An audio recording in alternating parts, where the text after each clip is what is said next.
para que crezca en bonanza mi palabra en el viento.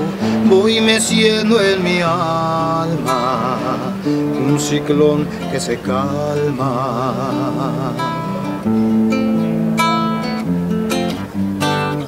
Hola amigos de Educación. Hoy estamos con un hombre polifacético dedicado al arte y la docencia, entre otras cualidades. Buenos días. Buenos días. ¿Cuál es tu nombre y tu lugar de origen? Mi nombre es Antonino Richarte y soy originario de Ciudad Juárez, Chihuahua. ¿Eres el hijo mayor, del medio o menor? Soy el hijo mayor de 6 hermanos. Cuando eras niño, ¿qué programa de televisión te gustaba?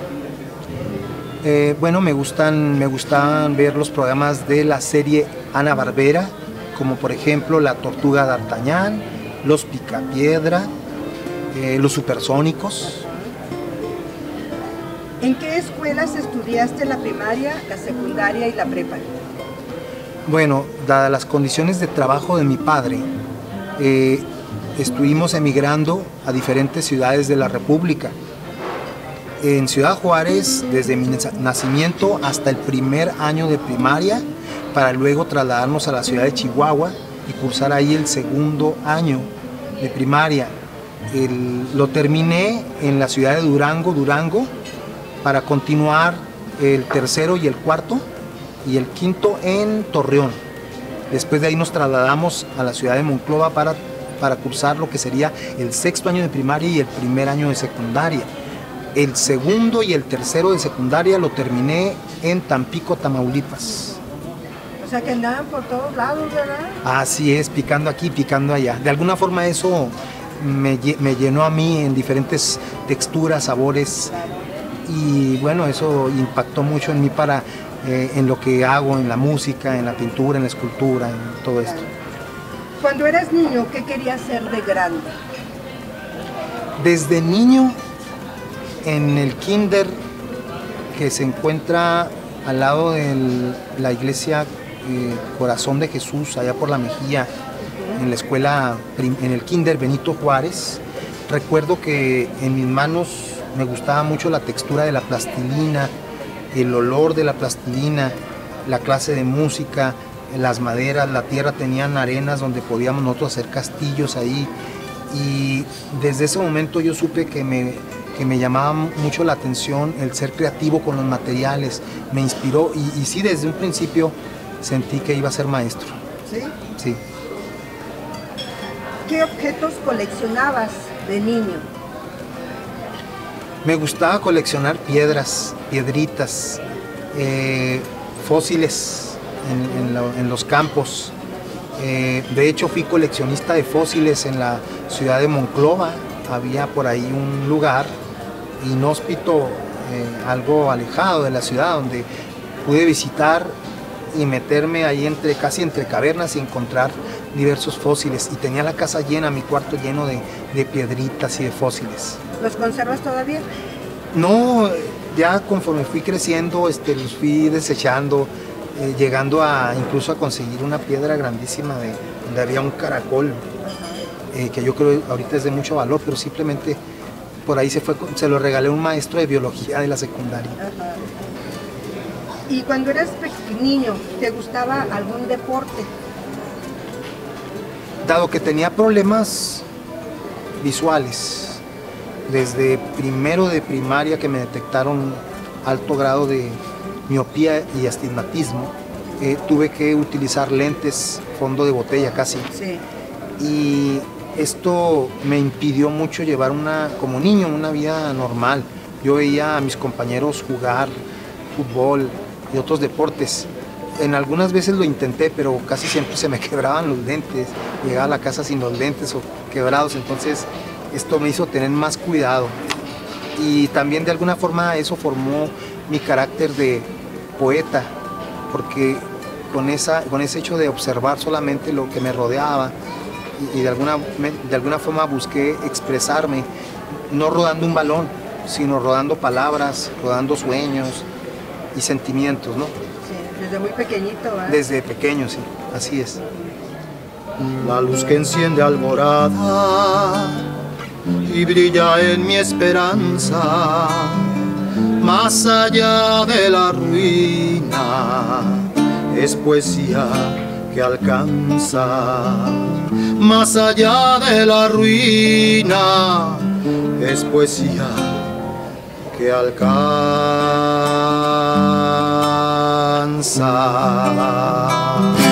Mi historia sí a contracorriente, sin borrador, no hay guión que se guarde. Con verdad es mi vida plenitud, a babor o a estribor no he de encallar.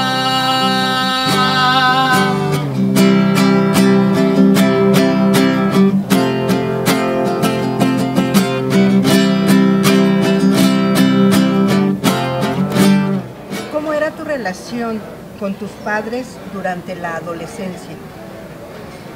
Una relación muy sana. Yo a mi padre, igual que a mi madre, los quise mucho. Estuve muy cercano de mi padre porque él me enseñó la responsabilidad del trabajo. Él, siendo gerente de tiendas departamentales, me llevaba desde chico a trabajar como cerillo, aunque él tenía un alto puesto gerencial en la empresa.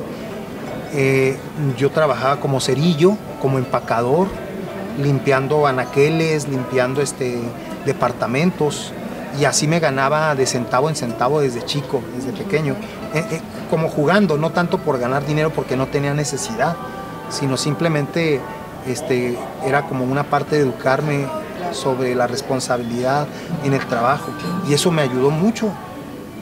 Y mi madre, bueno, de mi madre, ella me infundió mucho esta situación también artística, porque ella era una artista. Ella también hacía manualidades, todo lo que había en la casa, mucho de lo que había en la casa, ella lo había confeccionado, o lo había pintado, lo había diseñado, ¿sí? Era diestra sastre, ¿sí? Hacía los trajes, los vestidos de todos mis hermanos para los días especiales, y era muy buena cocinera, cosa que también me impactó porque me gusta mucho la gastronomía también. También en eso hago mis pininos. O sea que hay influencia de tus padres en ti. Sí, no, definitivamente total. Okay. ¿Te gusta la lucha libre? Sí, a mi papá le llamaba mucho la atención. De hecho, me impactó mucho en Chihuahua, porque vivíamos cerca de una plaza de toros, la plaza de toros la más antigua que hay en Chihuahua, la Monumental creo que se llama. Vivíamos a cuadras de ahí, y ahí tenían luchas libres los sábados. Entonces recuerdo que desde niño me llevaban a las luchas libres, y ahí conocí a varios luchadores, incluso en camerinos, impactándome tanto que mi mamá, como era sastre, ella nos hizo máscaras a mis 3 hermanos mayores, nos hizo máscaras, y nosotros organizábamos peleas de lucha libre en el patio de la casa, invitando a todos los amiguitos. ¿Te gusta la lucha ruda o la técnica? Bueno, ya de grande ya no asistí tanto, así que no sé exactamente el término de la lucha libre y técnica, técnica o ruda. No lo distingo mucho. Para mí la lucha libre simplemente son cocolazos y manotazos y golpecillas. ¿Eres egresado de alguna carrera profesional? Así es. Mis estudios profesionales son en el Centro Educativo Juárez, como contador público con secretariado, contador privado con secretariado. Estuve un año ahí. Después tuve estudios también en la Universidad Autónoma de Tamaulipas como profesor de música, para continuar como en la Universidad Autónoma de Ciudad Juárez en la licenciatura de ópera. También tuve estudios en el Centro Municipal de las Artes de Ciudad Juárez en la carrera técnica de Artes Plásticas. Ahora dime.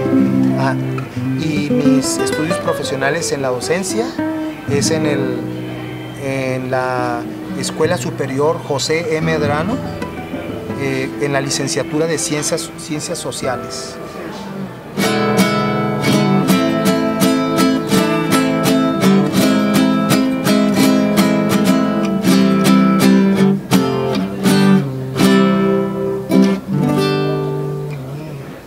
Así mi prosa no cambió, lo marrón por el ocre, antes voy combinando y pintando mis penas.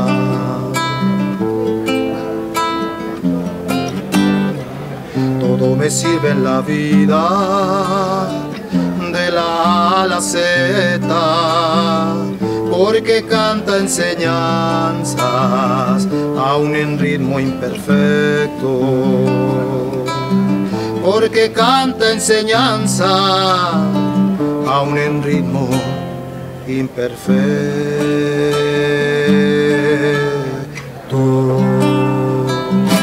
Ahora dime, todo lo que has estudiado te lleva a ser ¿qué? ¿Un artista de qué? Porque sé que eres profesor, pero también eres artista. Artista en que eres músico, eres poeta, eres pintor. ¿Nos puedes explicar? Bueno, realmente como artista en todos los trabajos, en todos los estudios que podamos hacer en la vida, podemos llegar a dimensionar nuestro lado artístico.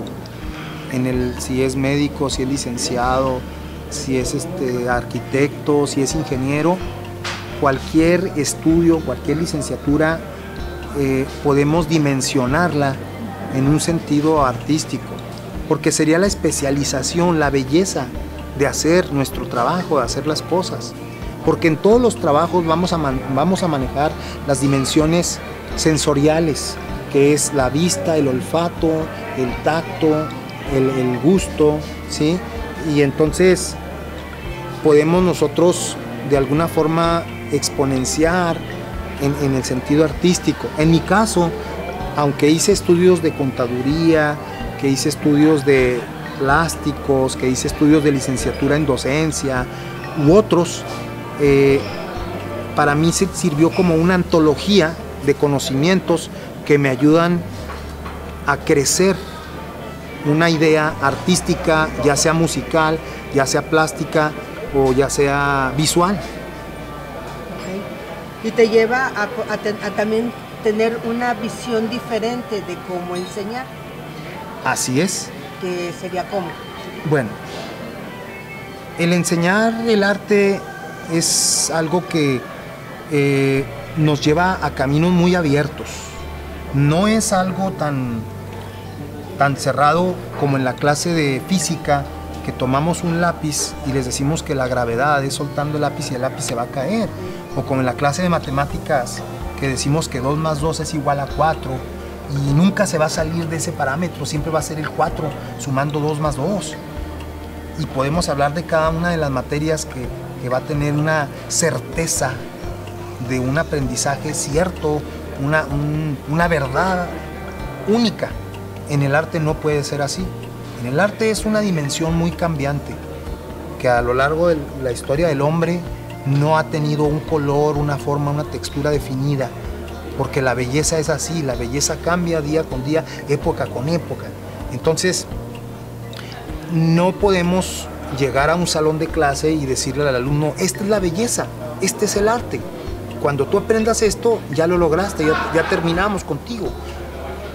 Entonces, es una situación que es muy abierta, pero que sin embargo, nosotros como maestros tenemos que ser muy diestros para llevar a los alumnos correctos de la estética, que él aprenda conceptos básicos y después de ahí dejarlo que él crezca, ¿verdad?, en un conocimiento único y una verdad única, que a veces uno como maestro a lo mejor no reconocemos, no entendemos, pero que esa verdad se puede dimensionar en poco tiempo o en mayor tiempo a una gran verdad reconocida por la gente. Y es ahí cuando uno como maestro de artes sabe que triunfó, sabe que hizo el bien. Dejar al alumno que llegara a su propio camino, a su propio arte. mi historia así a contracorriente, sin borrador, no hay guión que se guarde. Con verdad es mi vida plenitud, a babor o estribor no he de encallar mi historia así a contracorriente, sin borrador, no hay guión que se guarde. Con verdad es mi vida plenitud, a babor o estribor no he de encallar. Día a día, noche a noche, tiempo a tiempo, seré.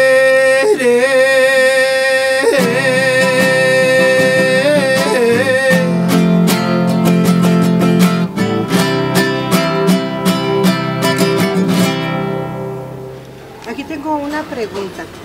Si yo quiero escribir un poema, ¿necesito ir a una escuela para aprender cómo escribir los poemas o puedo expresar lo que yo tenga, lo que yo quiera?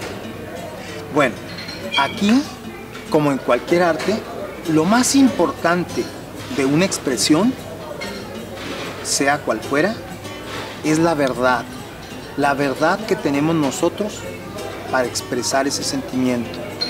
Y como verdad, todo ser humano, desde que nacemos, tenemos una verdad ya. La verdad que cada uno tiene de lo que sentimos, de lo que vivimos. Para expresarlo, no llega a determinada edad ni por haber estudiado en tal o cual parte. Esto es algo inherente al hombre, es su verdad como persona. Entonces, para escribir, para pintar y para lo que hagamos, cualquier obra artística, eso es lo esencial. Perder el miedo a expresar nuestra verdad. Perder el miedo.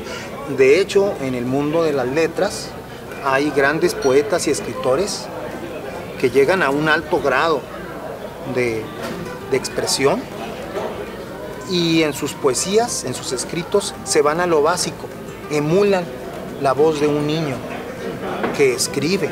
¿Qué nos dice esto?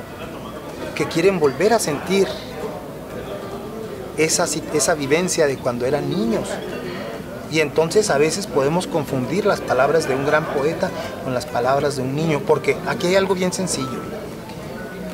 La voz la primera voz que tenemos desde los primeros inicios de vida o los segundos inmediatos, sin estudio, sin preparación, es la forma más simple y sencilla. Y lo más simple y lo más sencillo puede ser lo más contundente, lo más grandioso que puede haber. A veces queremos ser muy barrocos en una expresión literaria y esto nos lleva a un esquema de aburrimiento, a un esquema ostentoso, incluso algo que no vamos a entender de primera mano, ¿sí? Y entonces queremos recurrir a lo básico, a lo primario. Algo de lo que estábamos platicando fuera del aire es incluso en la cocina puedo hacer arte. Es la manera de expresarme en los condimentos. O sea, artista puede ser cualquier persona. Así es. No porque fui a estudiar, ya soy artista, sino que el hecho de ser un ser humano que expresa, está expresando también arte. Así es. Todo mundo podemos llegar a expresar algo y que podemos canalizar como una obra de arte. Lo que sucede es que una cosa es yo ser diestro en los sabores, en los colores, en las formas, en las texturas, en algún material. Y otra cosa es proyectar ese arte y dimensionarlo para que sea reconocido como una gran obra. Entonces, porque puede haber alguien que ya tiene un gran desarrollo de expresión, sin embargo es algo casero que no ha salido de las cuatro paredes de su casa, ¿sí? No se ha proyectado. Entonces, la otra parte sería cómo dimensionar, cómo vender, cómo promocionar aquello para regalar ese arte, para mostrarlo al público, que salga de ahí. Al tiempo rocinante caminante, sigo su estela, dejando huellas de olas deletreando en la arena aquel poema que difumina. No he de morir sin dejar en la piedra con cincel de mis sueños a los hechos en papel. Palabras son para escribir a los hombres una historia que contar. Palabras son para vivir la grandeza de un pasado y recordar.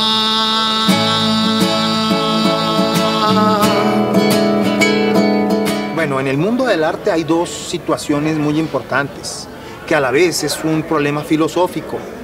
Es la belleza. Y la belleza está basada en dos situaciones, lo que es la forma y el fondo.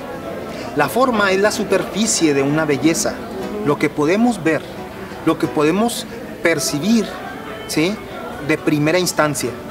Y el fondo es algo que no podemos ver, sin embargo podemos sentir su fuerza, su pasión, su dimensión oculta, ¿sí?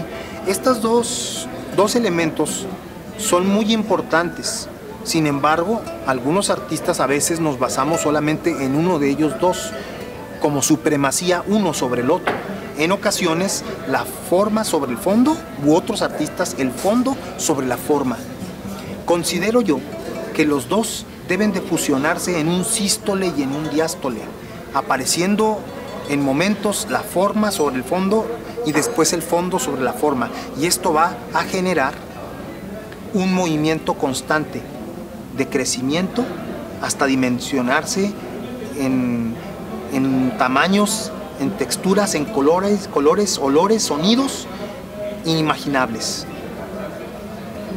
Con la experiencia que tienes actualmente, ¿qué es lo que te apasiona en este momento?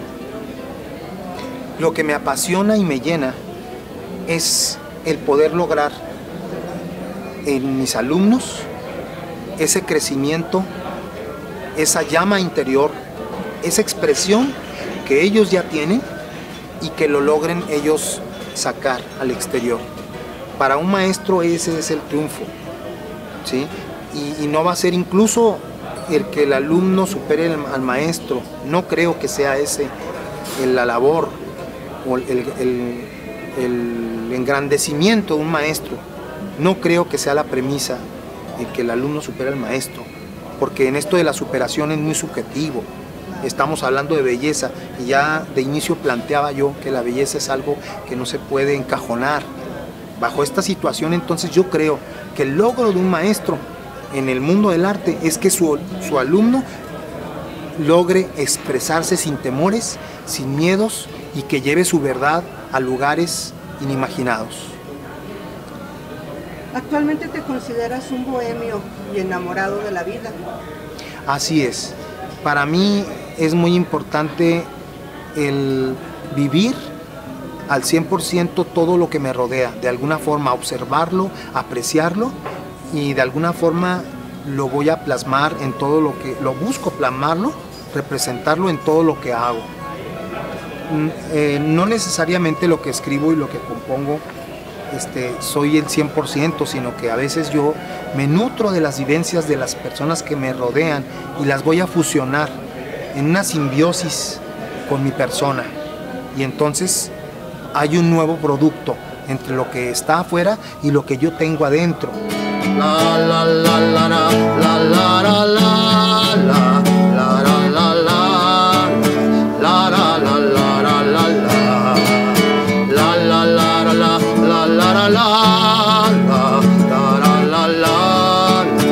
la la la la he de morir sin dejar el tintero acabar en la gran antología del Creador. En un susurro va el crescendo de mi alma y en la nuca rompe a fuerzas mis palabras para la posteridad, para la posteridad. Palabras son para escribir a los hombres una historia que contar. Palabras son para vivir la grandeza de un pasado y recordar.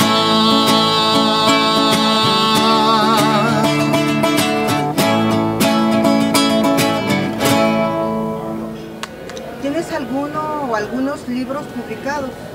Bueno, ahorita yo tengo participaciones en la literatura en la Sociedad de Escritores de Ciudad Juárez, Asociación Civil, con 2 antologías, la 4ª y una 5ª que está próxima a presentarse, más un libro que también fui partícipe y creador, de hecho, es un libro navideño que se llama Luces y Esferas, junto con la escritora Lisa Di Giorgina, fuimos los creadores de este libro de la Sociedad de Escritores de Ciudad Juárez. En la poesía, ¿tus poemas los conviertes en canción? Así es. Mis canciones son poemas y no nada más, también son cuadros, porque también tengo un sistema de pintura que se llama pintura dimensional, ¿sí? Y también gastronómicos. Me gusta jugar también con los sabores. Mis maestras de gastronomía fueron mi abuelita y mi mamá, y bueno, soy un hombre que me gusta meterme a la cocina y dimensionar de alguna forma los sentimientos a sabores.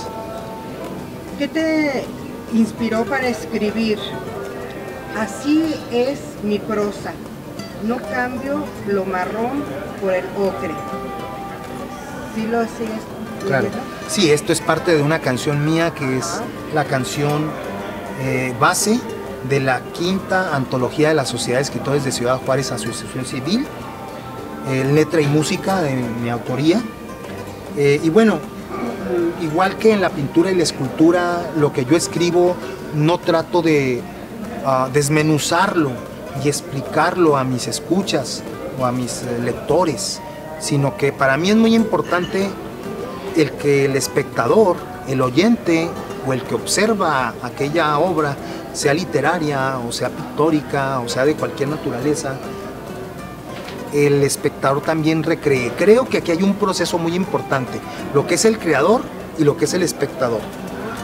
El creador expone su obra y desde ese momento de que expone su obra al espectador, esa obra deja de ser nada más el creador el que la está, sino que el espectador la toma, la asimila y entonces hay una interpretación y ahí el espectador se convierte también en creador de aquel universo que le plantó el creador. Él toma una parte o partes de ahí y arma un nuevo concepto.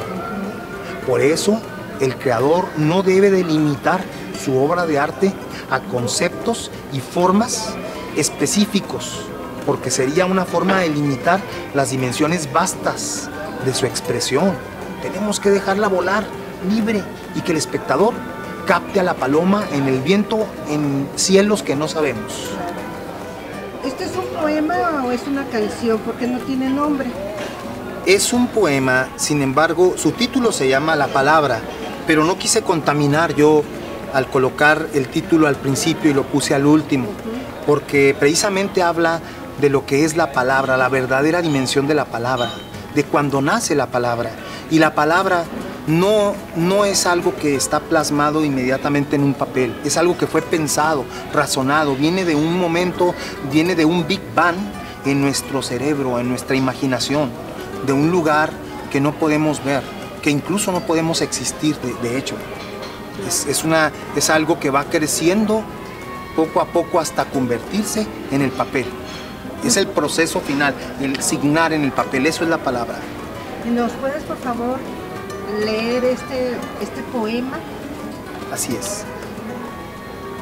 Nada estaba, nada existía aún, ni la luz, ni la oscuridad. Y antes que una u otra cosa fueran, surgió en un lugar del espacio el Big Bang como punto, creció.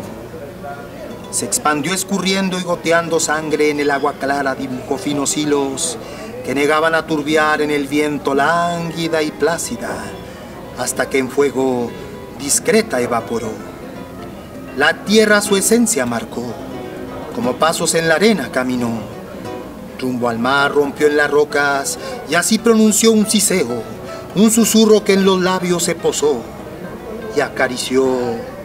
La nada se expandió y se escribió la palabra. Muy bonito. Muchas gracias.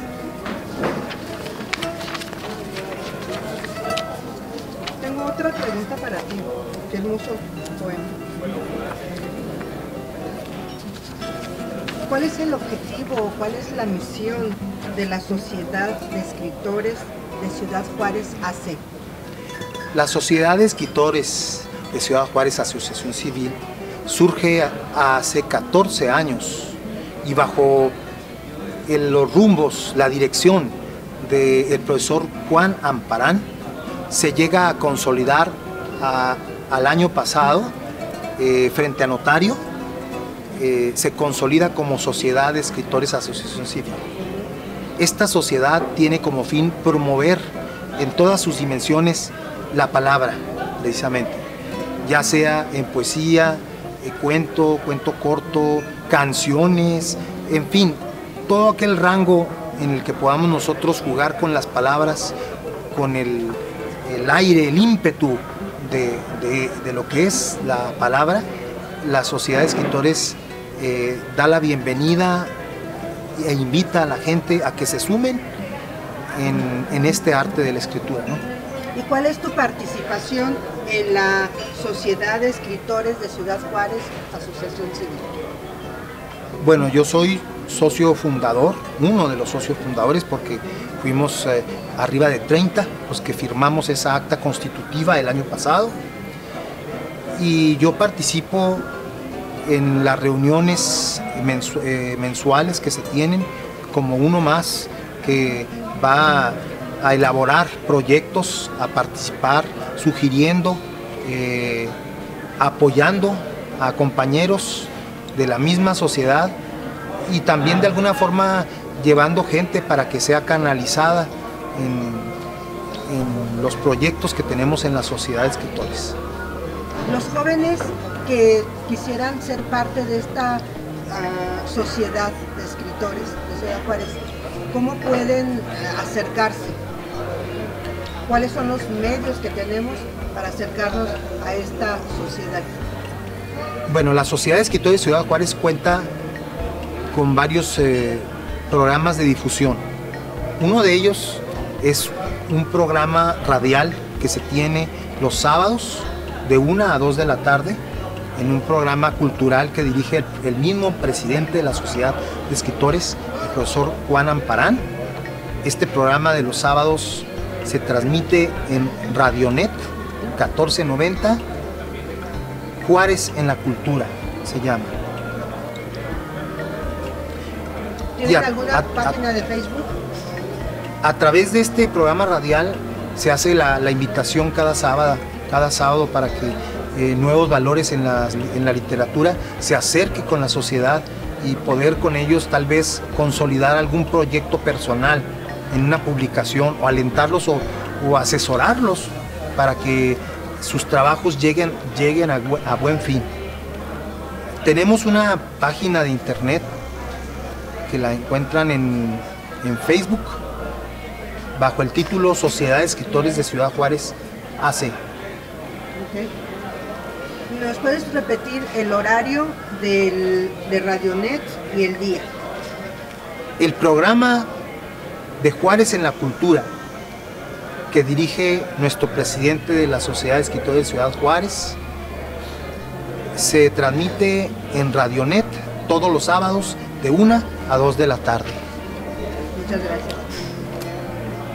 ¿Qué le recomiendas a los jóvenes para que se motiven y se involucren en el aprendizaje de habilidades, actitudes y valores? Yo lo que les recomiendo a mis alumnos y al público que me está escuchando, a la juventud, para llegar a transmitir un sentimiento, primeramente es que vivan la vida, que vivan todas las dimensiones positivas de la vida, que vivan todos los colores, todas las formas, texturas, olores, que los asimilen, que disfruten por completo de la vida y se llenen de ella, porque en eso va el que nosotros podamos tener tela de donde cortar, formar universos de esas vivencias y después nosotros construir en base a esas vivencias un producto de expresión para regalar a la gente. Antonino, agradecemos que nos hayas dado este espacio para conocerte, para conocer tu trabajo, para que la gente conozca del arte en otra dimensión. ¿Qué mensaje le quieres mandar al público que nos está viendo, a lo mejor tus alumnos? Bueno, pues yo les mando un gran saludo a todo el público que me está escuchando, que me está viendo, especialmente a mis alumnos, a mi familia, a mis amigos. Doy las gracias a Educacción por la invitación para este programa y bueno, yo los invito para que todos sus miedos, sus temores a expresarse los hagan a un lado y busquen la manera de expresar lo bello que es la vida, lo grande que es la vida, ya sea en un poema, en una canción, en un platillo gastronómico, en todo lo que hagamos, que busquemos la forma positiva para expresarnos y hacer el bien a los demás, porque en el arte lo que nosotros creamos es un regalo verdaderamente, más que vender algo, es un regalo que hacemos para nuestros semejantes. ¿Y el saludo para los alumnos de qué escuela? El saludo para un gran saludo para mis alumnos de la secundaria estatal 16. Muchas gracias. Muchas gracias. Gracias, gracias.